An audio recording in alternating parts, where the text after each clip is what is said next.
Oh, ada yang mau Follow-nya tanya dulu bang? Silakan. Sorry bang, ini kan baru join ya bang ya. Gue pemula nih bang di kripto. Kalau misalnya mau belajar fundamental gitu, mau cari-cari berita itu biasanya paling cepat di mana bang? Oh, berita ya. Mau lu yang jelasin apa gua nih? Lu aja deh, Bre. Coba lu aja. Lu aja deh. Coba lu dulu aja, lu dulu. Nanti gua jelasin. Jadi pendapat pribadi berdua. Kalau gue sendiri ya, tadi apa cari-cari koin yang Pertanyaannya tuh berita ya bang? berita ya. Pokoknya Iya bang, soalnya Cari gue berita ya? sering ketinggalan berita juga soalnya. oh. Ya, kalau lu punya duit, lu bisa berlangganan di Arkham itu kan. Itu beritanya sangat-sangat bagus tuh, Bre, di Arkham, Bre. Jujur, kalau punya duit ya, di Arkham beli tuh. Beritanya tuh mantep itu. Paling terbaru itu.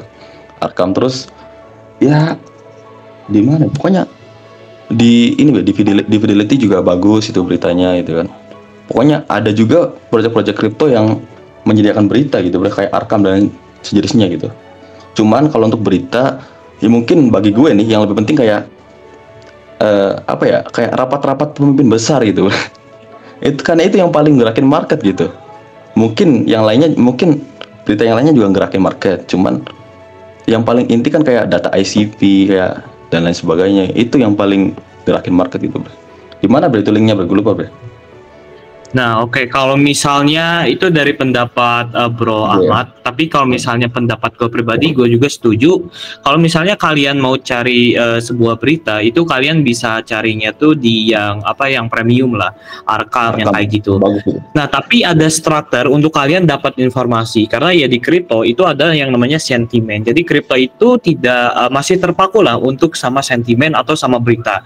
Jadi setiap orang yang bisa mendapatkan berita pertama itu pasti orang yang duitnya itu bakal lebih banyak lah. Nah, lu kalau misalnya mau baca berita kayak ekonomi dulu, jadi benar yang kata tadi Bro Ahmad jawab, paling pentingnya itu berita dari sentimen ekonominya dulu, kayak interest rate, kayak VOMC, PPI. Nah, lu bisa bukanya tuh di sini. Ini share screen gua ke jawab ya, masih ke buka ya? Masih, Bre.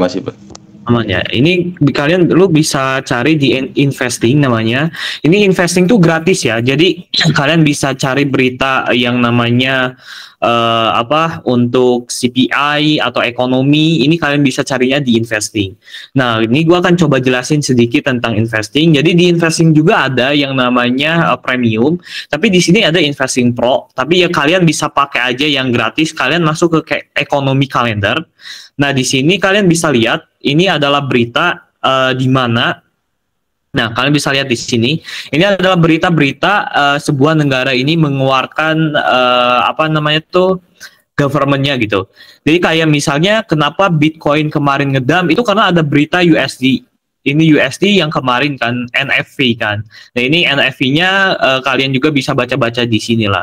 Ini NFV-nya itu gue lupa lagi nih, kita coba kalian klik aja langsung. Nah, di sini kalian juga bisa baca-baca apa sih itu NFP, apa sih itu aktual, forecast, dan previous. Nah, yang intinya kalau misalnya kalian mau baca berita seperti ini kalian bisa bentar gue translate dulu biar nggak salah. Nah, jadi kalian tuh intinya bisa baca kayak misalnya ini nih. Nah, apa sih itu aktual? Jadi kan ini apa sih itu aktual? Jadi aktual itu adalah sebuah data yang sudah keluar. Nah, ini aktual sama meramal. Kalau misal bahasa Inggrisnya tadi gue lupa. Bentar, gue coba masuk dulu ke investing. Bang.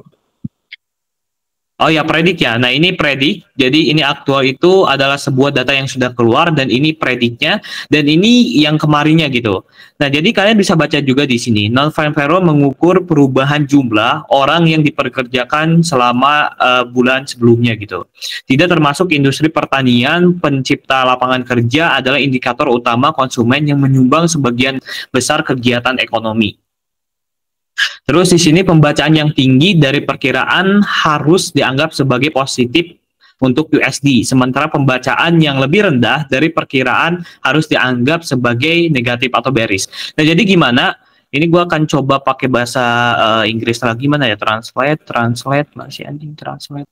Nah, pokoknya intinya kalau misalnya harga perkiraan atau harga lamaran ini perkiraan ini lebih tinggi dari, kan ini 120.000 nih, 182.000 sorry. Kalau harga ini lebih tinggi dari harga ini misalnya, berarti otomatis untuk USD-nya itu bullish. Kalau misalnya USD-nya bullish, korelasi antara market kripto itu kan memakai BTC USDT USD BTC. Nah, berarti kalau misalnya USD-nya bullish, teman-teman semuanya, ya otomatis Bitcoin-nya akan down.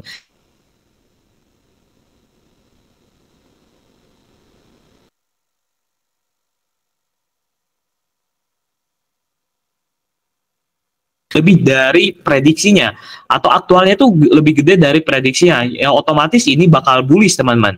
Nah, kalau misalnya bullish, di sini kalian bisa baca juga kalau misalnya harga ini atau data ini lebih gede dari harga prediknya, itu otomatis USD bakal bullish. Nah, ketika harganya keluar di tanggal 7 Juni kemarin, ini langsung keluar nih 27.000. Nah, ini langsung Bitcoin, gold dan lain sebagainya itu langsung doom.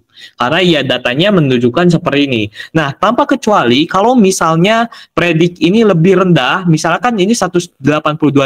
Nah, data yang keluar dari aktualnya ini menunjukkan data 150 lah contohnya. Itu kan lebih rendah daripada data prediknya. Nah, itu otomatis buat dinya bad, itu otomatis untuk Bitcoin, XAUUSD, US Oil itu bakal otomatis naik, teman-teman. Jadi datanya yang ini. Jadi ini intinya yang mau coba baca yang ini, yang pertama kalian bisa baca dulu mana ya? Ini bahasa Inggris mana ya?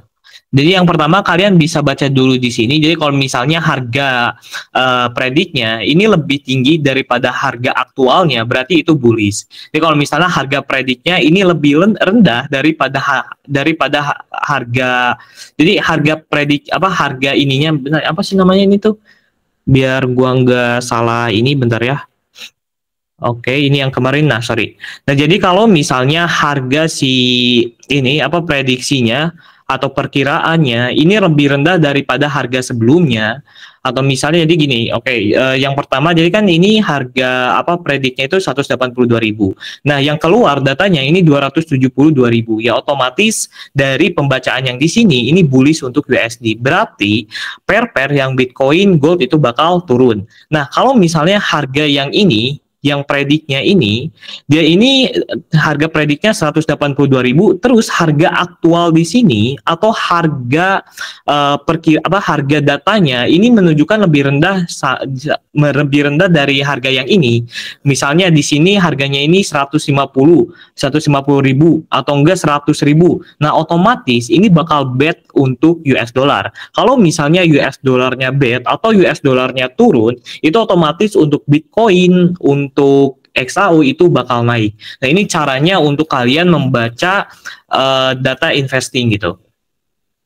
Jadi kalau misalnya ada tanya, kalau misalnya kripto untuk kriptonya di mana, kalian klik aja di sini, kalian klik aja di ini Crypto News, kalian bisa pakai Crypto Telegraph, kalian bisa pakai koin investasi, itu untuk market kripto lah, untuk news kriptonya gitu. Yang lebih baik ya pakai Arkham, tapi Arkham itu untuk lebih ke on-chain-nya, tapi ada juga beritanya itu ada di CryptoSlide juga, itu kalian bisa pakai. Tapi ya kalau misalnya kalian mau intens untuk mencari data yang berbayar, itu pasti banyaknya berbayar. Tapi yang intinya yang mempengaruhi harga pasar itu ya ini gitu. Ini gratis, ya yang mempengaruhi semua harga pasar ini itu intinya. Tapi yang mempengaruhi harga kripto itu pasti ada berita-berita lainnya gitu, teman-teman. Nah, itu sih dari gua. Apakah cukup jelas? Nah, mungkin sudah pusing pada nih. Pusing ya? Lumayan pusing, Bang. Cuman jadi sedikit lebih ngerti lah, Bang. Thank you, Bang. Ya, simpelnya mah kalau pengen ya cari pokoknya kripto tuh sangat bergantung pada sentimen dan spekulasi gitu. Jadi sangat wajar bahwasannya kalau ada kayak market ekonomi kayak gini, ada berita rapat-rapat kiri itu pasti bikin harga cenderung naik dan turun gitu. Itu wajar. Nggak, lanjut ke presentasi, Bre, biar nggak ini soalnya ini. Oke, nggak ada pertanyaan lagi apa? Masih ada pertanyaan? Nanti di akhir Bang, aja kali, tanya Bre. sekali lagi boleh nggak bang? Apa Boleh ya? boleh sekali lagi aja, ini sekali lagi. Terakhir bang. Mau nanya dong bang, untuk hubungannya apa Bitcoin dominan sama kripto koin lain tuh apaan sih bang? Oh, jadi banyak belum tahu ya. Nih gua buka ini ya, korelasi. Nanti lu Oke, jelasin Bre, korelasi oke. BTC BTC. dan BTC domain. Ini sebenarnya ada gambarnya, jadi biar kalian juga lebih ngerti teman-teman. Image, nah ini nih. Nah, lu bisa jelasin di sini. Nah,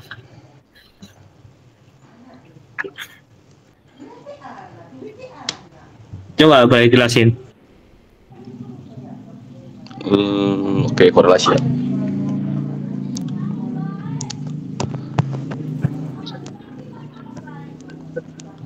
Sulit ini, Bre, lu aja, Bre. Oke, jadi gini, kalau misalnya kita mau lihat korelasinya itu seperti apa, jadi kalian bisa buka chart di TradingView kalian. Di sini gua akan coba jelasin. Ini random ya dari Google, tapi gua tahu. Nah, caranya gini, teman-teman. Kalau misalnya Bitcoin domains-nya ini dia naik, dan juga Bitcoin-nya naik, itu untuk altcoin pasti yang namanya depress atau yang namanya turun. Jadi turunnya itu memang nggak akan terlalu dump, tapi itu pasti turun teman-teman. Nah, hubungannya Bitcoin domains dan juga Bitcoin itu apa sih? Jadi hubungan Bitcoin itu, jadi Bitcoin domains itu mendominasi pasar mendominasi. Nah, koin di Bitcoin itu ada berapa? Contohnya kayak gini, misalnya kan di Bitcoin domains itu ada yang namanya 40%, 90%. Nah, itu adalah dominasi pasarnya masuk ke Bitcoin-nya itu segitu gitu. Jadi semakin besar Bitcoin domains-nya, berarti semakin besar juga uang masuk ke dalam pasar Bitcoin. Contohnya gini. Ini misalnya di sini kelihatan nggak sih? Ini share screen-nya. Oh, ini sorry, share screen-nya share screen ini ya. Ini gua akan coba share screen di ini nih, langsung di sini. Nah, ini gua akan coba cari BTC.D ya, temen. Bitcoin domains. Nah, kalian bisa lihat Bitcoin domains itu adalah sebuah presentasi yang menunjukkan indikator seberapa persen uang masuk di kripto itu ke altcoin atau ke Bitcoin. Nah, jadi intinya Bitcoin domains ini untuk kalian bisa lihat bahwa di sini kalian bisa lihat kan, ketika Bitcoin domains ini naik, berarti jumlah uang yang masuk ke Bitcoin itu lebih besar daripada jumlah uang yang masuk ke altcoin. Dan sebaliknya, nanti kalau misalnya kalian mau coba analisa tentang korelasi ini, ada yang namanya total. Jadi total market cap yang di pasar itu ada namanya total 1, total 2, dan total 3. Nah, jadi kalian bisa pelajari itu nanti. Tapi di sini gua akan coba jelasin kenapa sih adanya Bitcoin domains. Jadi Bitcoin domains ini adalah sebuah indikator untuk kita melihat seberapa persen sih uang masuk ke Bitcoin ini. Jadi kita juga bisa melihat, oh kita tuh bisa melihat smart money ini bakal masuk ke Bitcoin itu di area sini gitu. Kayak misalnya gini, ketika harga ini masuk ke area sini, terus dia pumping naik, ini udah ada kenaikan bahwa ada uang masuk ke Bitcoin ini udah banyak gitu, udah gede lah uang masuk ke Bitcoin ini. Otomatis retail trader ini akan mengikuti hal yang kayak gini juga teman-teman. Oh ini oke, smart money udah mengalokasikan uangnya ke Bitcoin. Ketika smart money ini mengalokasikan uangnya ke Bitcoin, pasti otomatis harga Bitcoin itu naik dan Bitcoin domains ini pasti naik juga teman-teman, dan altcoin itu bakal turun. Kenapa? Karena uang yang beredar yang tadinya misalnya di market cap kripto itu ada 1 miliar uang lah, 50% di Bitcoin, 50% di altcoin. Nah, ketika misalnya dari 10% di altcoin ini dipindahin ke Bitcoin, otomatis Bitcoin domains-nya ini bakal naik sekitar 60%. Nah, itu gunanya ada Bitcoin domains itu untuk melihat indikasi atau indikator seberapa banyak sih uang yang masuk ke Bitcoin dan juga seberapa banyak sih uang yang masuk ke altcoin. Nah, contohnya seperti itu sih. Oke, aman lah ya. Wah, thank you bang, thank you. Oke, kita akan lanjut ke presentasinya. Bentar, gue iniin dulu. Tadi ngerti nggak? Ngerti lah ya, ngerti. Ngerti bang, Ngerti lah ya. Oke. Ya. Ada pencerahan. Sekarang korelasinya itu kalau Bitcoin dominance naik, Bitcoin turun, altcoin lebih gila lagi turunnya. Simpelnya mungkin untuk sekarang. Oke, bentar Itu ini simpel. nah. Langsung lanjut lagi, Bre. Mana sih tadi PDF-nya? Nah, oke. Ini poin yang sangat penting ini istilah ini nih. Yang keluar nih nyesel ini, asli. Ilmu kayak gini tuh ilmu yang sangat butuh pengalaman itu, Bre. Oke, lanjut, Bre. Ini kita udah bagi gratis ya, Bre ya. Ini Ya, udah sekarang ini ya. Iya. Oke. Mungkin kalian bisa kelihatan nggak full itu, Bre. Di full aja, Bre. Full ya? Nggak full kah? Oke. Udah full. Udah full, aman ya. Oke. Oke. Di titik ini mungkin kalian bisa catat gitu kan. Di pikiran kalian kalau malas ngetik gitu kan, atau di HP kalian boleh diketik gitu kan. Oke. Ada beberapa syarat atau langkah-langkah yang bisa kamu gunakan untuk mencari koin yang berpotensi naik sampai 100 kali lipat, Bre. Yang pertama, sorry nih, Bre, buat kalian yang berinvestasi di market cap tinggi ataupun medium, sorry nih, Bre, tapi jujur aja, Bre, market cap yang middle ataupun yang tinggi itu nggak bisa naik ratusan kali lipat, bahkan naik puluhan kali lipat aja udah bersyukur, Bre. Dalam jangka waktu dekat tuh udah bersyukur, Bre, pasti. Kenapa? Karena semakin tinggi market capnya, itu buat naikinnya sangat susah, jujur ya, sangat susah, Bre. Lu ngat Ondo ke $10 itu sangat mustahil, Bre, jujur aja. Gue bukannya nggak percaya Ondo ke $10, tapi sangat lama. Itu mungkin 2030 baru ke $10. Kenapa? Karena marketnya udah bilionan, Bre, udah 1 billion sekarang. Gimana mau ngerakinya gitu kan? Butuh duit gede, butuh duit banyak. Belum lagi orang-orang yang beli di bawah udah pada jualin semua. Belum lagi foundernya jualin barangnya, masukin barangnya ke dalam market, ya kan? Syarat yang pertama itu market wajib rendah, pasti. Market cap wajib rendah. Sebagai contoh ini di RWA, Bre. Kalian bisa lihat itu ada Alpha, Chainlink dan sebagainya gitu kan. Itu RWA dengan MCAP yang cukup gede, sangat gede bahkan. Dan di bawahnya itu di rank ribuan itu ada Land Egg Finance gitu kan, ada Ceremony gitu kan, ada Fact gitu kan, dan sebagainya. Itu MCAP yang lumayan kecil berarti RWA, Bre. Dan bisa nggak naik 100%, dan bisa nggak naik 100 kali lipat? Mungkin bisa ya. Mungkin bisa. Ya intinya, kalau emang kalian pengen cari koin yang potensi naik 100 kali lipat, itu wajib market cap harus rendah. Rendah tuh berapa, Bang? Antara $1 juta, 1 juta sampai 50 juta, ataupun syukur-syukur 1 juta sampai 30 juta. Itu sangat rendah, Bre. Udah itu tuh. Syaratnya segitu. Lanjut, Bre, yang kedua, Bre. Oke.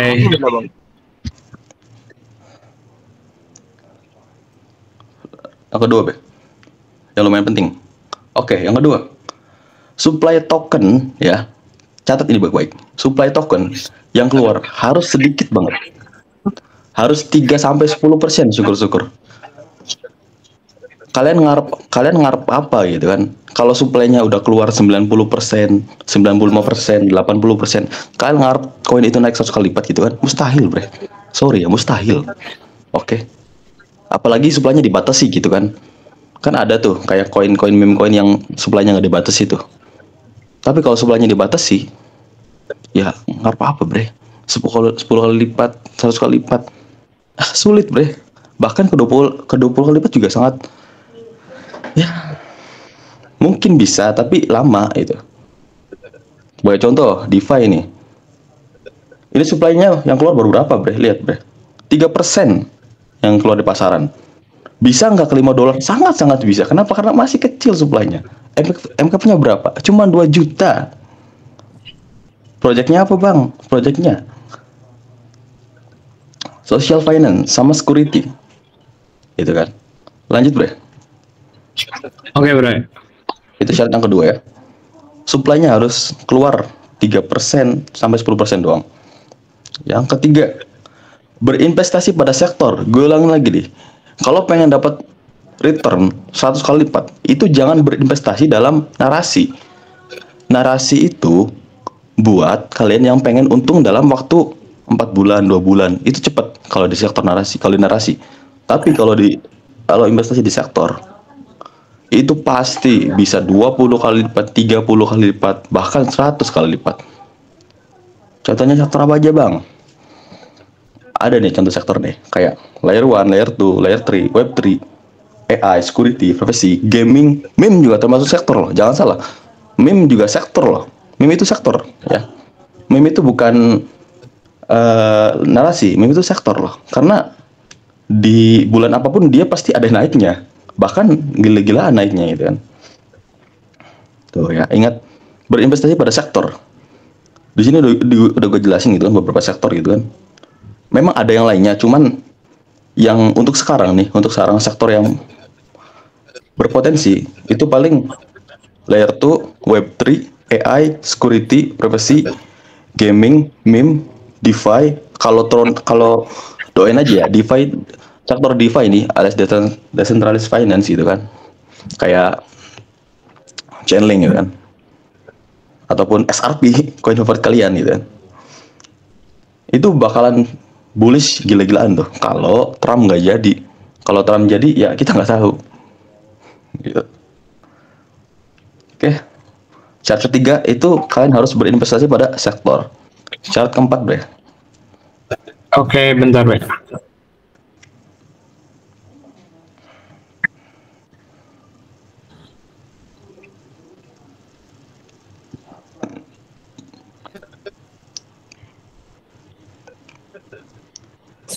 Syarat keempat.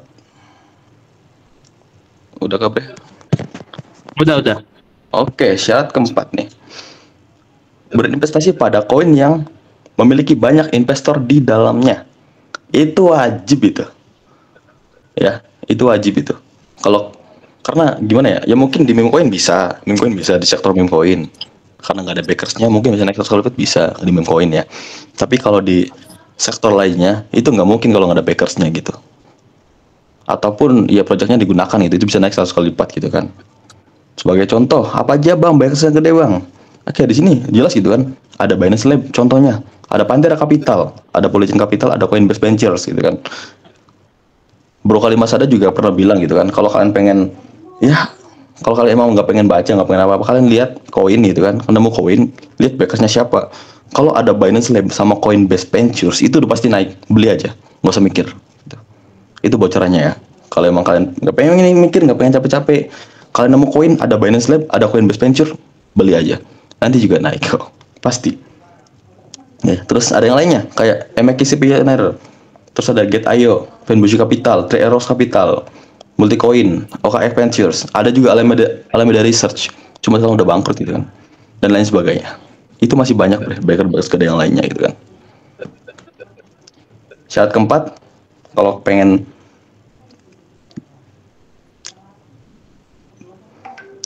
dapat koin dengan potensi naik 100 kali, itu harus ada backers gede di dalamnya. Oke. Syarat kelima, Bre. Berinvestasi pada koin yang memiliki banyak followers di dalamnya. Ya. Ini syarat yang sunnah sih. Nggak wajib amat, tapi sunnah gitu kan. Karena ya bayangin nih, Bre. Kalau lu beli koin gitu kan, terus followernya cuma 20.000, cuma 10.000, ya paling itu beli, Bre. Itu follower dari mana itu, Bre, 10.000, Bre, gitu kan. Terus lu ngarep apa dari follower segitu, gitu kan. Karena nih, Bre, ya, secara langsung nggak langsung nih, Bre, secara lu percaya nggak percaya, follower itu sangat membantu buat mempromosikan proyek tersebut, buat mempromosikan koin tersebut. Koin tersebut bisa naik gila-gilaan karena apa? Karena followernya gede. Ya, sebagai contoh Dogecoin ya, Dogecoin. Ini berapa pengikutnya, coba lihat. 3,9 juta pengikut Dogecoin. Ya. Ini syarat-syarat yang ya sunnah sih ibaratnya. Tapi bisa juga menjadi sebuah indikasi kan buat kalian itu kan. Langkah-langkah yang emang kalau kalian pengen tahu. Terus Manta juga nih, Manta nih. Jangan salah loh, Manta followernya gede loh. Meskipun price action-nya jelek, tapi followernya gede loh, 700.000 loh. Layer 2, mungkin belum gerak aja gitu kan. Oke, Bre. Lanjut, Bre. Sebagai contohnya, Bre. Gue kasih contoh nih. Oke. Contohnya, Bre. Ya. Di DeFi ataupun DeFi 2.0. Oke. Ini gue nggak sembarangan research koin loh. Ini salah satu koin yang dengan market cap cuma 2 juta. Supply-nya baru 3% ya, tercatat di coin market cap. Itu kan. Lihat followernya berapa, Bre? 300.000. Mungkin sedikit ya 300.000. Tapi ini menurut gue gede, Bre. Karena udah ratusan ribu gitu kan. Terus juga DeFi juga bisa masuk ke dalam masuk Q3 gitu kan. Karena dia juga punya project security gitu kan, kayak analisa token gitu kan dan lain sebagainya gitu kan. Analisa koin rug pull dia juga termasuk koin bagus nih. Dan DeFi juga sektor social finance sama security.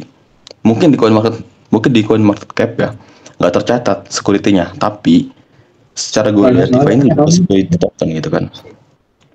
Dia ini sektor social finance, dan kalau kalian emang pengen dan gue udah sering bilang kor di WA di Telegram itu kan, DeFi ini bisa ke $5 lah, $5 berapa kali lipat dari harga sekarang, 80 kali lipat dari harga sekarang.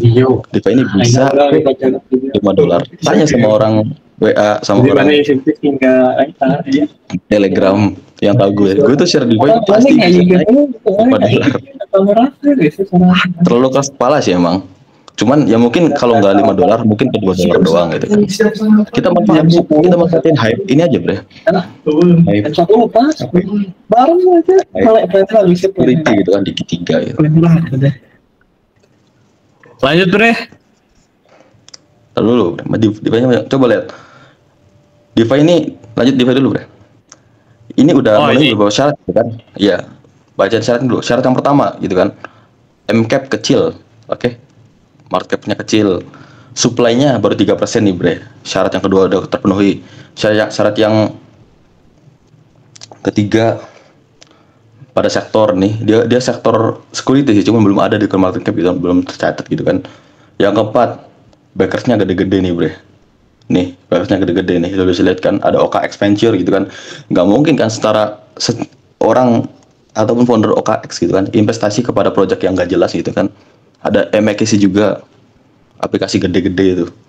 Ya mungkin tujuannya biar DeFi gabung sama mereka tuh biar bisa menganalisa koin-koin yang rug pull gitu, yang dalam tercatat akan rug pull gitu. Tuh. Oke. Lanjut, Bre. Koin yang berikutnya. Nyan. Oke, Nyan. Ada yang tahu nggak koin Nyan? Ada yang tahu nggak? Gue tanya, ada yang tahu nggak? Nggak ada kan? Pasti lo taunya Gala, Vera, Sandbox, itu kan pasti taunya koin-koin itu kan. Nyan, tau nggak koin Nyan? Ini koin-koin yang sangat langka loh. Nyan, ini koin gaming, Bre. Ini sektor gaming, Bre. Kita jelasin. Yang pertama, syarat yang pertama. Oke, lihat MCAP-nya masih kecil, 24 juta MCAP-nya. Oke, supply-nya baru berapa tuh, Bre? Total supply kan 1 miliar ya, masih kecil itu, cuma 100 jutaan itu supply-nya. Kalau supply-nya penuh semua, berapa coba? Bisa itu 100x mah kalau supply-nya terpenuhi semua itu. Nyan. Syarat yang ketiga udah terpenuhi juga. Lihat followersnya berapa, lihat backersnya berapa, backersnya apa aja. Ada Solana Ventures, Bro, ada YGG, ada Three Arrows Capital. Jangan salah loh, ini investor gede semua loh. Ini koin gaming tapi investornya gede-gede loh. Lihat kan. Itu Twitternya berapa followersnya? 700.000, Bre. 700.000 ya. Nggak ada orang yang tahu. Banyak orang yang nggak tahu Nyan itu koin apa gitu kan. Orang taunya manta itu kan. Nih, koin Nyan. Ada yang tahu nggak? Potensi loh ini sekitar sekali lipat loh. Kalau supply-nya terpenuhi semua loh. Gitu kan. Sektornya dia juga masuk sektor gitu, termasuk ke dalam sektor gitu kan, kayak gaming gitu kan. Tuh. Oke, mungkin itu saja, Bre. Langsung ke halaman berikutnya. Q&A udah kelar. Ya, pertanyaan nih buat yang masih bingung, yang masih bertanya-tanya gitu kan. Oke, yang mau tanya boleh silakan. Jadi kalian yang belum paham apa yang tadi dijelasin, atau ada pertanyaan yang memang kalian mau tanyakan, boleh tanyakan, silakan. Bang, mau tanya nih bang. Kalau gitu kan bukannya high risk banget ya, yang market Emang. cap-nya kecil Emang. gitu. Pasti high risk, tapi ayolah, coba lu beli Bitcoin gitu kan, gimana caranya lu ngarep bisa profit 100 kali lipat dalam 1 kuartal? Sulit kan?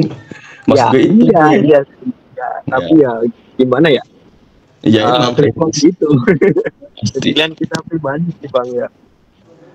Itu syaratnya loh, jujur aja itu syaratnya, MCAP harus rendah, wajib rendah bahkan. Kalau pengen nyari Betul. koin yang 1 kali X, 100x, 50x itu wajib rendah. Apalagi Ondo nih, yang orang penggila Ondo nih, wah Ondo 50x. Ayolah bre, MCAP-nya udah gede bre, udah gila itu bre. Itu yang apa, yang eligible di airdropnya Ondo itu dapat 50x, kalau nggak salah ya. Jadi yang apa, Iya. yang private investor Iya. tuh. Awalnya mungkin dia mungkin bisa. Awalan. Jadi yang beli Ondo tuh yang beli Manta itu sebenarnya jadi kan orang-orang yang kan airdrop terus di si Manta. Nah, orang-orang retail ini pada beli di harga $2. Jadinya nyangkut. Padahal kalau misalnya kita lihat juga si Manta ini terus unlock sih sebenarnya. Unlock terus-terusan dia tuh, sengaja sih. Tapi agak bagus sih. Jadi karena mungkin price action-nya udah jelek gitu, jadi udah tambahin aja supply-nya lah. Iya, jadi udah. Bentar lagi bull run, kata foundernya mungkin. Pikir udah banyak orang tahu juga kok, orang Indo pemomanta kok, udah supply-nya tambahin terus.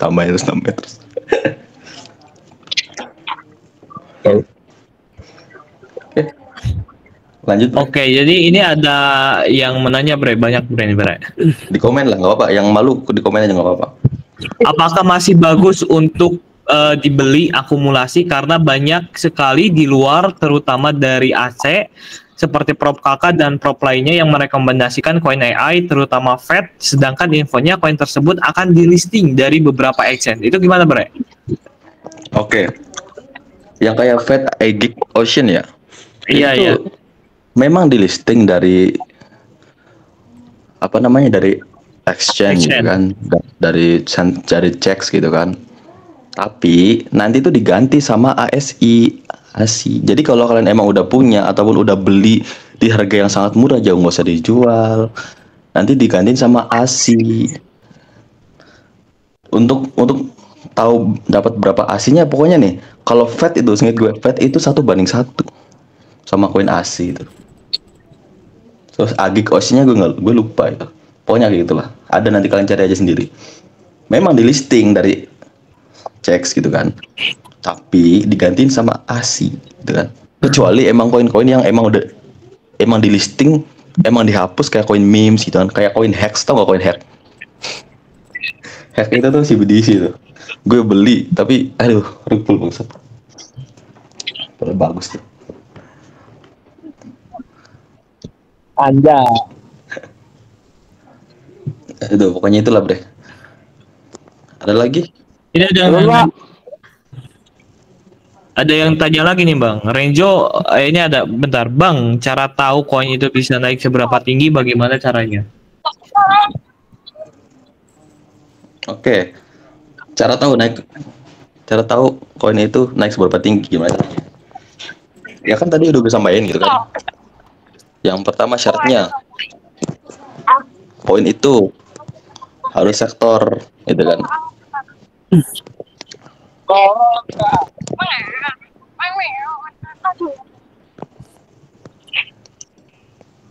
Koin itu harus sektor gitu kan. Yang pertama jelas itu sektor. Persyaratannya harus sektor gitu kan. Terus digunain nggak?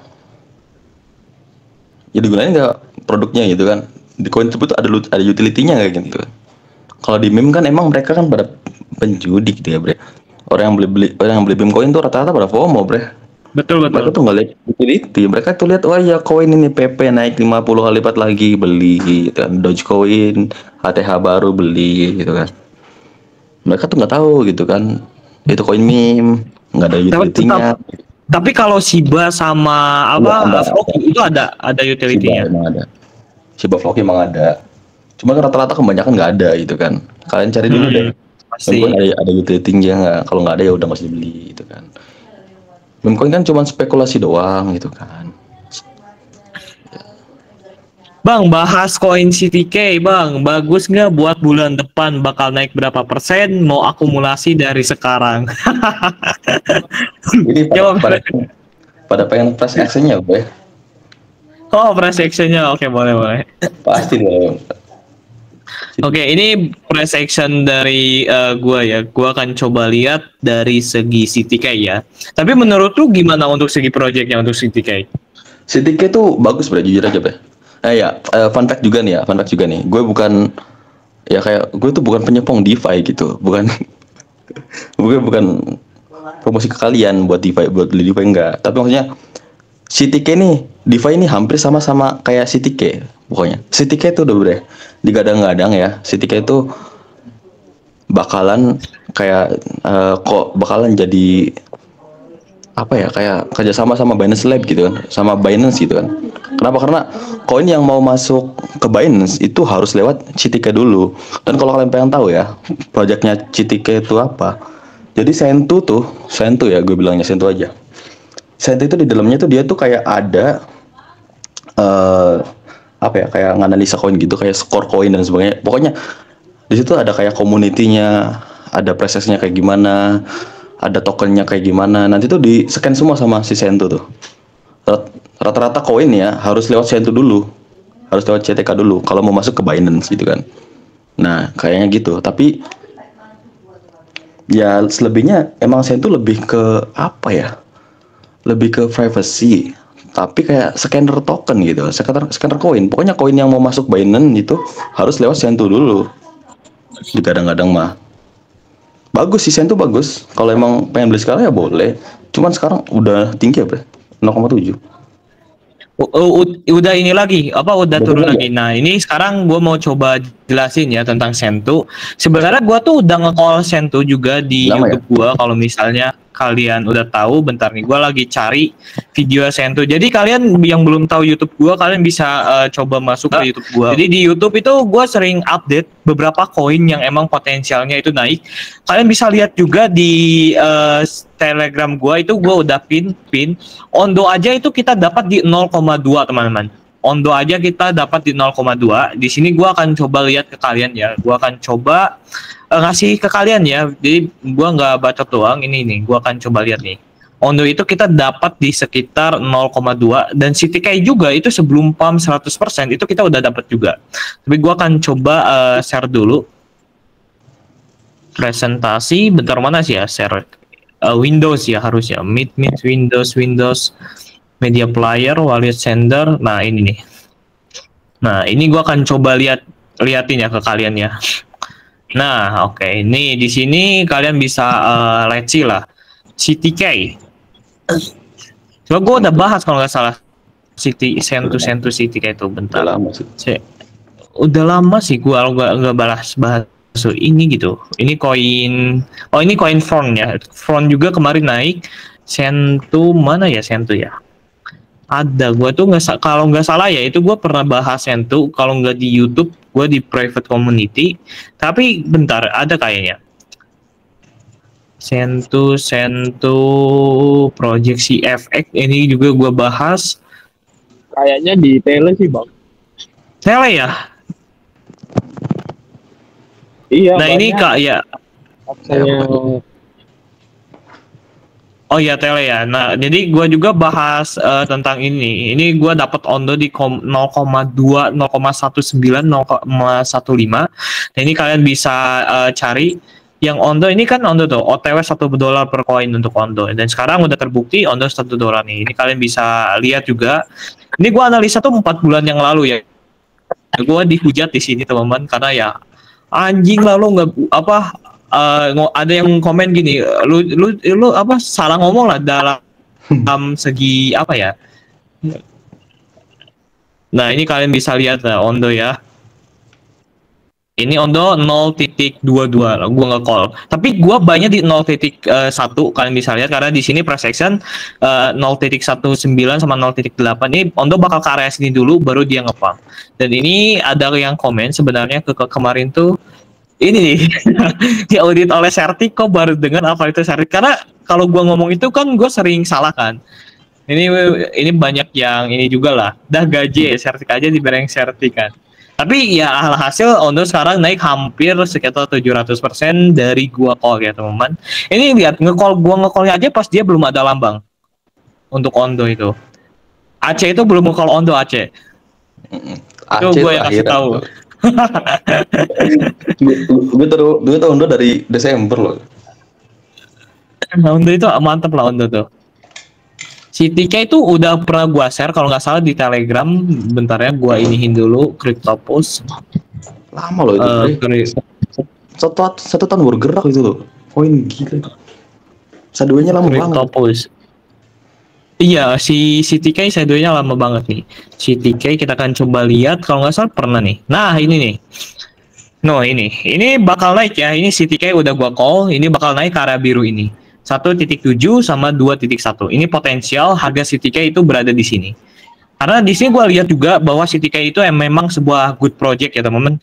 Plus di sini ada brick trendline. Kalau misal kalian lihat ini brick trendline, dia juga membentuk sebuah bolts atau brick obstructor. Dan alhasil kita bisa lihat untuk CTK ketika dia masuk area sini dia down langsung jebret naik. Ini berapa hari gua call ini langsung ngepump. Ini kan di tanggal berapa ini? Di tanggal ini tuh sekitar tanggal masih April Juli lah. Ini berapa? Mei tanggal 26. Mei tanggal 26 terus dia ngejebretnya itu 1 minggu setelah kita call ya teman-teman.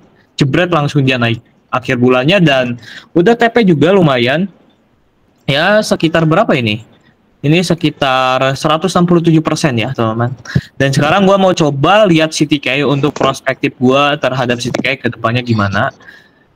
Kalau misalnya kita lihat kenapa CTK ini dia tahannya di sini, karena di sini ada selling pressure yang sangat kuat karena ini juga adalah sebuah area supply teman-teman. Kalau misalnya kalian mau tahu, ini area banyaknya order sell yang banyak. Makanya gua suruh kalian TP di area biru ini biar ya kalau ketika kalian udah TP langsung itu turun gitu. Nah ini ketika masuk area biru ini kalian udah take profit gitu dan selamat untuk diri kalian sendiri. Nah untuk prospektif gua terhadap CTK karena ini dia turun lagi ya teman-teman. Kalau misalnya kita lihat dari segi daily-nya ini potensial sebenarnya dia masuk dulu ke area demand yang ada di sini. Dia masuk dulu ke area demand, baru kita bisa lihat konfirmasi di area sini, di area demand ini. Apakah kita boleh beli atau enggak? Kalau misalnya gue sebagai trader, tapi kalau misalnya gue sebagai investor, itu gue pasti akan beli sekarang. Karena gue percaya bahwa proyeknya itu bagus lah. Karena dia belum ada saingan yang ketat lah untuk CTK inilah dari industri untuk previsinya. Dan ini potensial naik lagi lah. Ini kayaknya gini. CTK itu nomor 1. Ya, CTK nomor 1 ya. Privasi nomor 1. Paling bagus. Paling big cap juga ya. Paling mantap juga. Backersnya gede-gede. Nah, jadi, oke. Ada yang mau ditanyain lagi teman-teman semuanya? Kalau mau koin privasi di Web3 ya ini bre, NCT bre. NCT. Itu di Web3 itu. Boleh silakan yang mau bertanya. Ini ada yang gabung bentar. Woi. Yang mau tanya-tanya lagi boleh di komen aja lah. Kalau nggak di komen ya kalian mau tanyanya di. Makasih abangku, semoga lancar rezekinya. Sama-sama bangku. Amin, semoga lancar, amin. Renjo Bang, makasih abangku. Info naratif yang bakal hype.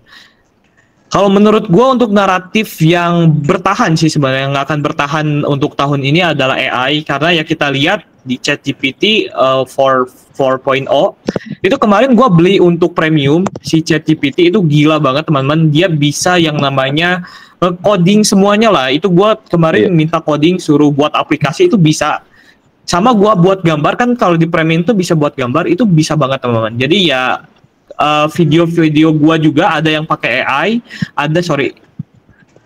Ada yang pakai AI, gambar-gambar thumbnail ada yang pakai AI karena ya sangat potensial lah untuk si AI ini sendiri. Tapi untuk sekarang yang masih hype itu dari RWA. RWA juga masih sangat potensial, tapi gue lebih prefernya ke AI dulu aja sih. AI untuk sektor sekarang, gue fokusnya pegang AI sih.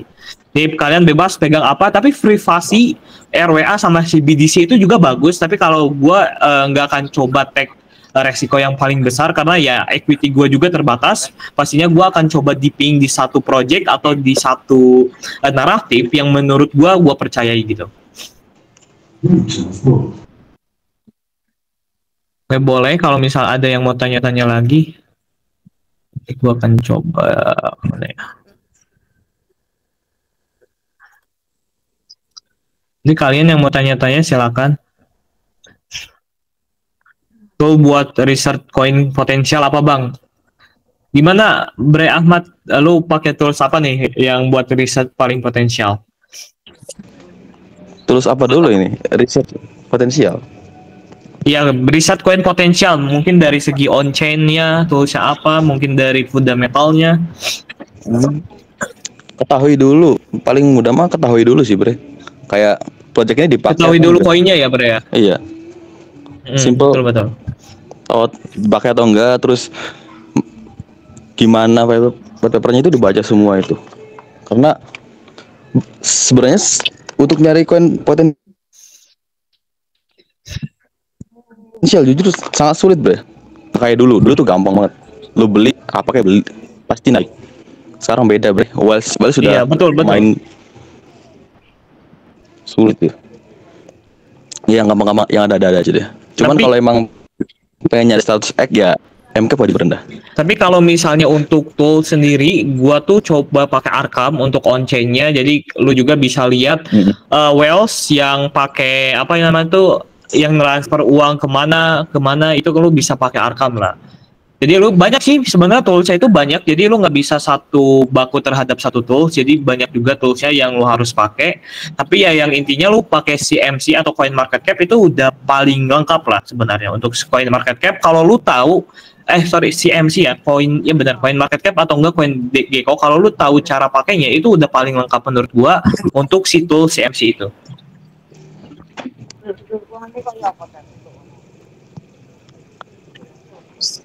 Prediksi harga ke depan, Bang. Bahas Mimi yang potensial. Mimi gimana menurut lu Mimi? Meme coin ya? Kalau gue nih lu pegang apa? Kalau gue nih ya, yang paling gede nih. PP udah buat, PP gue udah yang nyimpen barang lah, udah. Buang. Moonback lah, PP mah udah amat gue. Moonback. Udah moonback lah. Yang masih gue pegang sampai sekarang nih ya. Kok Inu punyanya Avax. Yang paling gede, terus Kok Inu sama Snack ya, itu ada. Snack ya. Snack. Kalau ngincer yang base coin punyanya base itu base 20 tuh ini apa sih? Pork boleh itu. Pork itu juga menjanjikan itu. Pork 1. Ya. Kalau bread gimana katanya Bang? Bread itu udah naik bre. Kalau mau beli juga silahkan, tapi udah naik itu. Jadi jangan lu kejar keretanya, tapi lu tungguin kereta yang lain gitu. Iya. Kayak pork itu belum jalan itu, silahkan kalau mau ambil mah itu kan.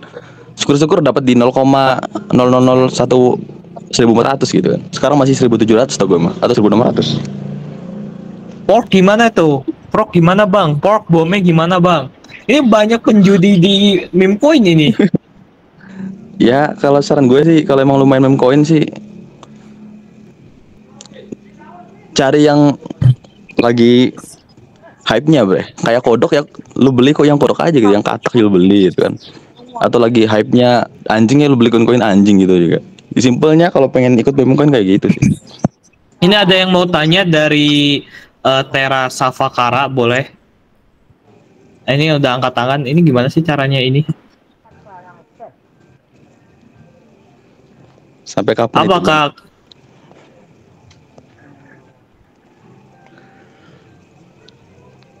kakak ini apa? Kakak Vera apa?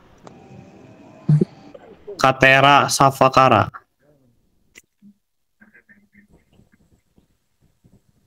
Oke lanjut, yang mau tanya silakan. Kira-kira sampai kapan market koreksi ini Bang? Gimana Bre menurut lo? Merah ya.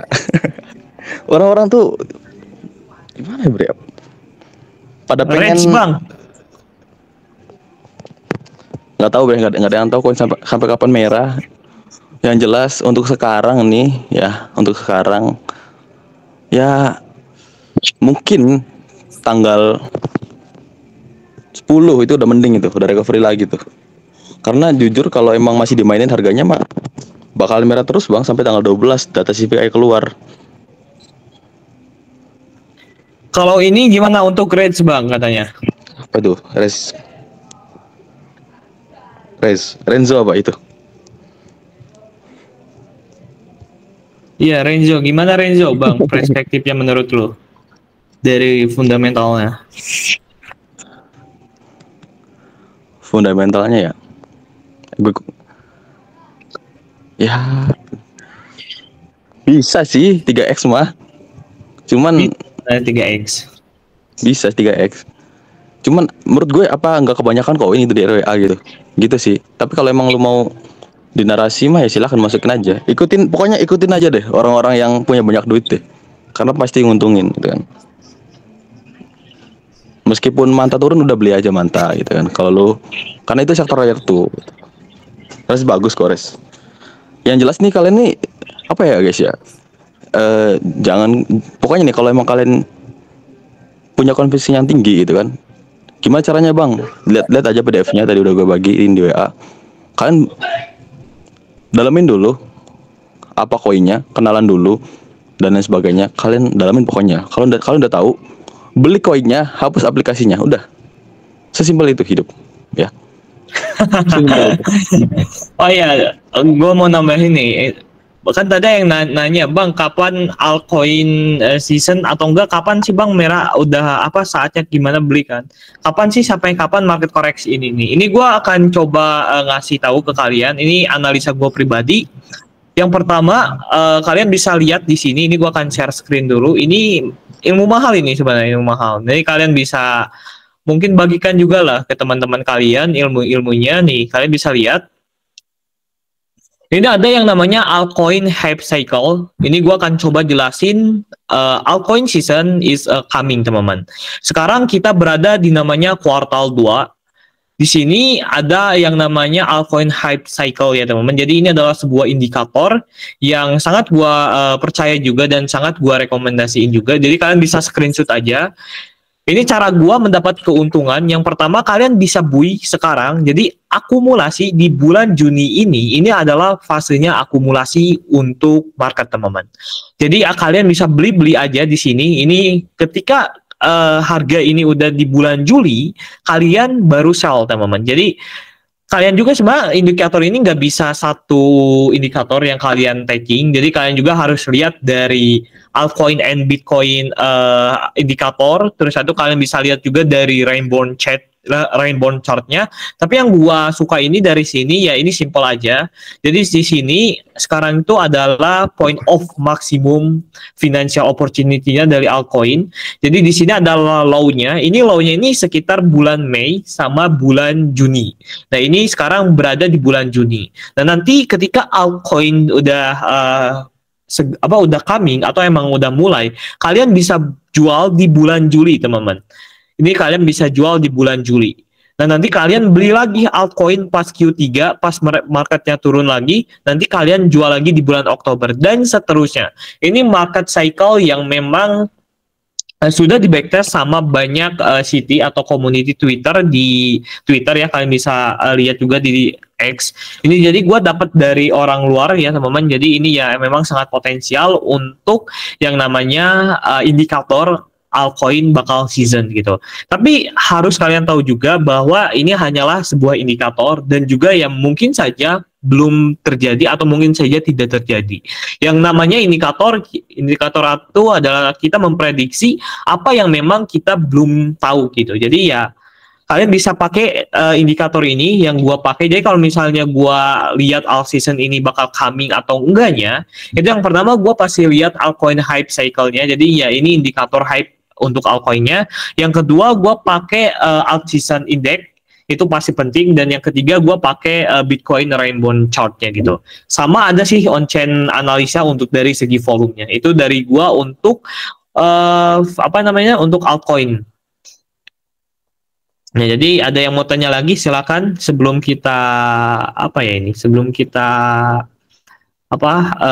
udahan gitu. Bang, mau nanya bang. Ini boleh. Nanyanya kemana nih? Ke Bro Ahmad aja. Gimana, Bro?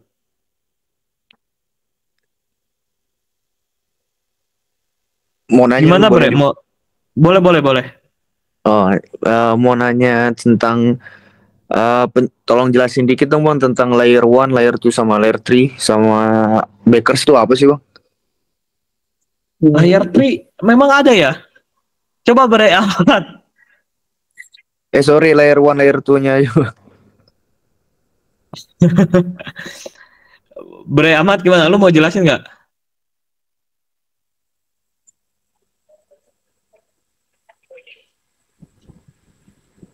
Sama-sama Erika. Halo Bro Ahmad. Dia nggak jawab, kayaknya keluar ya. Taruh ada ini Bre ya. Oh, katanya layer 1 sama layer 2 itu apa, sama Bakers itu gunanya untuk apa? Nah, jadi lu jawabnya yang layer 1, layer 2 aja. Nanti gua akan coba jawab yang Bakers lah. Oke. Jadi sebenarnya Bre ya, kalau dijelasin secara gamblang mah sangat rumit gitu kan. Ini gue kasih yang simpelnya ada. Intinya gini. Layer 1 kan diciptakan untuk kayak gimana nih? Jelasnya ribet nih. Pokoknya untuk mengatasi masalah di dalam blockchain gitu kan. Itu layer 1. Nah, layer 2 itu mengatasi masalah yang ada di layer 1. Pokoknya memudahkan masalah deh intinya. Bagusan yang mana bang? Bagus semua keduanya. Layer 1 itu cuma layer 1 kan ibaratnya koin-koin yang emang geraknya agak lama gitu. Kayak Ethereum, Binance, Solana gitu kan. Itu layer 1. Kalau layer 2 kan kayak Optimism, terus ada ARB, Manta juga layer 2. Pokoknya tuh layer 1, layer 2 tuh saling mengatasi masalah, simpelnya ya. Daripada lu pusing-pusing gitu kan mikirin. Nah, jadi yang kalau misalnya lebih agak lengkapnya, layer 1, layer 2 itu adalah kayak meningkatkan sebuah transaksi lah. Jadi kalau misal itu transaksi di Bitcoin nih lambat. Nah, ada layer 1 nih untuk mempercepatnya gitu. Tapi layer 1 jadi layer 1, layer 2 itu dari segi on-chain-nya sama ya mempermudah jaringannya lah, dari jaringan blockchain itulah. Memang agak susah sih ngejelasin layer 1, layer 2 itu. Kalian baca aja deh. Pokoknya mah yang sepaham kalian aja gitu kan. Intinya saling memudahkan masalah lah gitu kan. Nah, intinya saling memudahkan masalah seperti meningkatkan ukuran blok, algoritma, konsensus, atau meningkatkan kecepatan transaksi lah. Itu layer 1 atau layer 2 itu.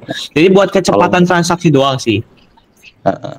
Kalau Bakers ya itu investor di dalamnya siapa?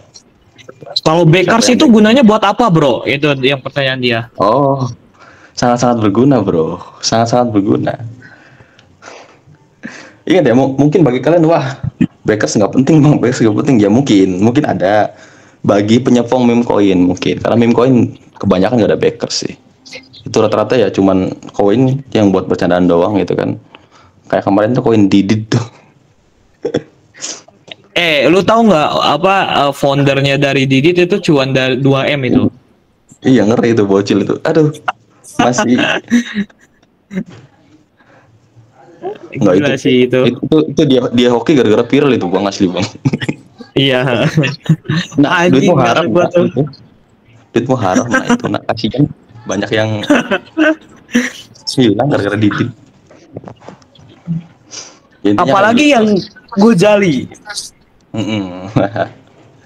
Ya pokoknya lo Bakers nih ya sangat-sangat berguna bre. Kenapa bre? Karena pada dasarnya gini bre, Bakers ya tujuannya ada investor yang gede-gede itu bre. Buat apa? Buat membangun kepercayaan para retail bre.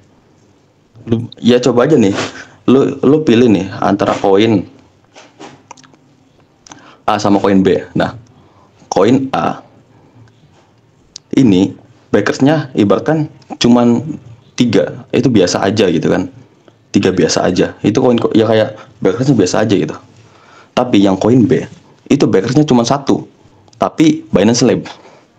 Gimana? Apakah para retail memilih yang backersnya 3 tapi biasa aja? Atau retail milih yang backersnya gede tapi cuma 1 kayak Binance Lab gitu, satu koin B gitu kan, milih mana? Pasti milih B. Kenapa? Karena dia tahu gitu kan,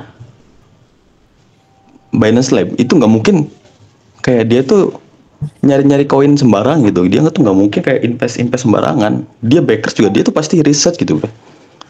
Uang mereka lebih banyak dari kita, mereka pasti lebih pintar dari kita gitu. Makanya backers tuh sangat-sangat penting gitu buat ya kayak semacam apa ya, biar kalian lebih terbangun convictionnya, kepercayaannya biar lebih tinggi gitu dengan adanya backers kan, kayak di DeFi gitu kan. Mungkin bagi orang yang nggak tahu DeFi ya panik gitu kan, kenapa sih dari harga 1000 turun ke 800, dari harga 2000 turun ke 800, mungkin panik. Tapi kalau bagi gue ya gue lihat, wah ya backersnya bagus nih, projectnya bagus nih, sama kayak Sentu nih, wah mantap nih, ya udah bodo amat gitu tuh. Jadi biar kepercayaan tinggi gitu bre, tuh.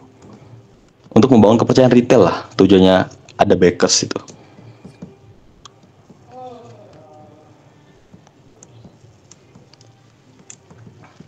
Oke, jadi mungkin aja lah ya untuk nanti setiap minggu atau setiap bulan kita akan sering webinar seperti kayak ini juga ya teman-teman. Ya thank you semuanya yang udah masuk atau yang udah mengikuti webinar ini. Semoga kalian bisa dapatkan ilmu yang memang kita pure berbagi ilmu secara gratis ke kalian, karena ya tujuan kita di sini mengedukasi literasi kripto di Indonesia ya teman-teman. Webinar offline-nya kapan Om? Nanti di Jakarta gue sama Indodax, kita akan webinar bareng Indodax juga. Di situ gue akan coba riset juga ya teman-teman untuk beberapa koin, sama bagaimana sih caranya kita lebih proper lah untuk mencari koin itu sendiri. Jadi gue akan coba jelasin nanti di Indodax seperti apa. Nanti di Jakarta di tanggal 28 lah. Lu Bre Ahmad ikut nggak Bre Jakarta? Aduh, kayak nggak bisa Bre, kejauhan Bre. Kenapa? Kejauhan sumpah. Kejauhannya? Dulu gue di Indramayu ke Jakarta tuh ya bisa mungkin, tapi nggak ada waktu aja gitu Bre. Oke, Dulu aman lah. ada hajatan gitu kan. Jakartanya mana Om? Itu kantor Indodax. Jadi lu nanti gratis di kantor Indodax. Lu bisa ke Jakarta itu gratis, masuk ke kantor Indodax aja. Nanti gua ada di sana. Nanti kita sharing-sharing ya. Nanti kita berbagi pengalaman dan juga ilmu. Dan BTW yang kalian belum tahu, ya gue masih muda lah ya. Jadi gue masih bocil juga. Gue baru lulus SMA lah ya. Jadi Mantep. Jadi kalian ya Yang apa lah, yang penting apa yang gue sampaikan ya. Tanggal berapa Bang? Tanggal 28-an. Pokoknya akhir bulan ini kalau misalnya kita jadi, sama kalau misalnya gue udah prepare juga. Karena gue sekarang lagi nyiapin materi yang emang sangat gue akan bagiin apa yang gue tahu nanti di Indodax nanti. Jadi kalian yang mau ikut ya. Asem. Bro Dava ini penyepong AI guys. Kalau gue mah security ya. Kita beda pendapat. Ya benar. Ya jadi gitu aja ya Ber ya. Thank you semuanya yang udah apa yang namanya. Kita pot bar dulu apa gimana nih? Bre, ada usulan nih. Kita bagiin aja ya salah satu riset yang sangat-sangat mendalam nih Bre. Gimana Bre? Ini sektor boleh. Ya, nanti kita bagiin aja ya gratis ya. Aman. Pokoknya Pokoknya boleh Bre. Koin itu udah di-share di private gitu kan. Udah di-share. Nanti kita bagiin aja lah. Biar kalian bisa lihat lah seberapa dalam kita riset sebuah sektor gitu kan. Itu dalam banget. Itu Bang, kita udah kayak boleh main ke rumah. Boleh Bang, main aja. Ente di mana emang Bang? Bang, pertanyaan terakhir nih, ada orangnya nggak di Bre? Apa? Ini pertanyaan terakhir, ada orangnya nggak? Dari Saiful Answar nih. Saiful Answar, mana sih Saiful Answar? Malam Bang, mau nanya, kalau dana cuma 10 juta bagusnya bagi ke berapa koin dan cara long term Bang, atau bagaimana trading plan-nya? Ini menurut gua kalau misalnya lu punya 10 juta kita nggak bisa yang namanya profil resiko orang itu berbeda ya. Jadi masing-masing dari kita itu pasti berbeda resikonya, dan juga kita pasti berbeda dari segi ya resikonya pasti berbeda. Ada yang low risk, medium risk, dan juga high risk. Kalau misalnya lu masih muda kayak gua sekarang, gua belum ada tanggungan, ya gua pasti akan 10 juta itu dihantam ke koin yang high risk. Contohnya koin-koin low cap, koin-koin mid cap. Jadi gua akan hantam di situ. Kalau misalnya uang gua 10 juta, profil resiko gua high risk itu gua akan hantam di situ. Jadi gua akan cari beberapa koin yang memang mungkin 1 atau 2 koin. Jadi 2 koin aja di satu sektor atau satu industri atau satu naratif, gua akan hantam di situ. Jadi ya jangan desertifikasi desertifikasi atau apalah. Kalau misalnya uang lu cuma 10 juta, lu fokus dulu aja untuk dip 1 atau 2 koin yang memang lu percayai dan lu juga udah research gitu. Jadi ya lu fokus di situ untuk hajarnya biar lu dapat gainnya gede. Jadi kalau misalnya 10 juta, saran gua jangan masuk ke Bitcoin. Kalau misalnya emang profil resiko kalian high risk, kecuali profil resiko kalian itu low risk, itu kalian masuk aja ke Bitcoin untuk jangka panjangnya. Tapi lebih baik tambahin income dulu aja menurut gua, karena gua juga sekarang investasi itu cuman buat hedging sih sebenarnya. Jadi gua buat income tambahan doang lah. Gua tuh fokusnya sekarang di human capital gua fokus upgrade ilmu gua fokus upgrade yang namanya relasi gua, pengetahuan gua, itu yang gua lakukan sekarang ketika gua punya uang 10 juta. Dan gimana ya, benar kata Timothy dulu, kalau lu mau investasi itu uang lu harus 100 juta per bulan. Itu menurut gua emang sangat-sangat benar. Tapi kalau sekarang kalau misalnya 10 juta lu mau kembangin uangnya jadi ratusan juta, lu dipnya itu di low cap. Lu mainnya di low cap, jebret di low cap. Yang kayak kemarin gua Ondo kan. Gua Ondo itu masuk 5 juta itu di Ondo. Terus ya dia profit berapa ratus persen, ya udah gua langsung tarik, uangnya gua untuk beli apapun yang gua mau, kayak laptop baru, HP baru, terus itu ilmu juga lah pasti. Karena ya gua juga masih muda, jadi ya kalau gue jadi takernya high risk ya pasti gue gitu. Jadi kalau misalnya lu low risk, lu udah punya yang namanya keluarga, udah punya tanggungan, ya menurut gue pribadi ya medium risk atau menurut gue. Tenang aja bre, ini ordernya nih udah 2 cycle nih bre, gue kalah sih. Gue 1 cycle aja belum bang, tenang aja, kalah ya. Aman bre. Ini nanti kita main ke Indodax ya tanggal ya akhir bulan lah, insya Allah. Kalau misalnya memang gua prepare juga, gua akan ngisi acara di sana lah. Sebenarnya tahun kemarin enggak lah Haji. Heran. Amin bre, amin lah. McLaren ya, amin. Bismillah lah ya. Umur gue masih muda juga ya. Umur Timothy juga McLaren tuh dapat umur 21 22. Itu bisa lah gue kejar nanti lah. Amin. Kalau gue sih nggak mau. Kenapa nggak mau McLaren? Jalannya bolong semua, Be. Ya kali gue tiap harus ganti bodi. Ada Rubicon, Bre. Rubicon mantap tuh, Bre. Untuk sekarang mah Avanza dulu lah. Avanza inovasi, kalau gua lebih suka inovasi. Udah punya sih. Avanza udah ya. Mantap lah. 5 bulan dapat Avanza lumayan ya guys ya. Buat dulu lah. Ini yang mau tanya-tanya juga silakan. Paham bang, terima kasih jawabannya. Koin-koin yang low cap, yang potensial, apa menurut abang?